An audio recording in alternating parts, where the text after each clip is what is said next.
अस्सलाम वालेकुम नाजरीन, मैं हूँ सादिया। नजर डालते हैं आज की इलाकाई खबरों पर। खबर शामिल करते हैं खानिया से। रिपोर्ट से एजाज हुसैन नकवी डीपीओ गुजरात अख्तर फारूक का गुजरात प्रेस क्लब का दौरा, सहाफी बरादरी से मुलाकात। डीपीओ गुजरात ने गुजरात प्रेस क्लब का दौरा किया, जहां सदर press club Naveed Hussain Shah, senior सहाफियों और दीगर ओहदेदारान ने उनका इस्तकबाल किया। इस मौके पर सदर प्रेस क्लब ने डीपीओ गुजरात का सहाफी बरादरी से तारुफ भी करवाया।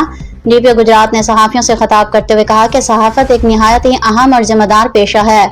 सहाफी माशरे में हकाइक को उजागर करने, अवामी मसाइल को उजागर करने और मुस्बत तब्दीली लाने में कलीदी किरदार अदा करते हैं। उन्होंने कहा कि सहाफी अपने कलम और कैमरे के जरिए सच को सामने लाने और अवाम को दुरुस्त मालूमात फराहम करने की जिम्मेदारी निभाते हैं। उन्होंने मजीद कहा कि बतौर डीपीओ चार्ज संभालने के बाद उन्होंने सबसे पहले महकमे पुलिस के अंदर एहतसाब के अमल को यकीनी बनाया। जुर्म में मुलविस पुलिस एहलकारों के खिलाफ न सिर्फ महकमाना कार्रवाई अमल में लाई गई, बल्कि उनके खिलाफ मुकदमात भी दर्ज किए गए। उन्होंने कहा कि जिला भर में असलहा, मंशियात फरोशों और दीगर जराइम पेशा अनासिर के खिलाफ भरपूर क्रैकडाउन जारी है और कानून की बालादस्ती को हर सूरत यकीनी बनाया जाएगा।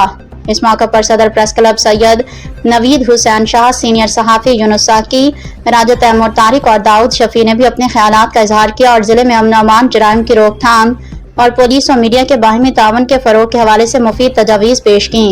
डीपीओ गुजरात ने तजावीज़ को सराहते हुए कहा कि पुलिस और मीडिया का बाहिमी तावन माशरे में अमन और अमान और अवामी एतमाद के फरोग के लिए नागुज़ीर है। तर्जुमान गुजरात पुलिस।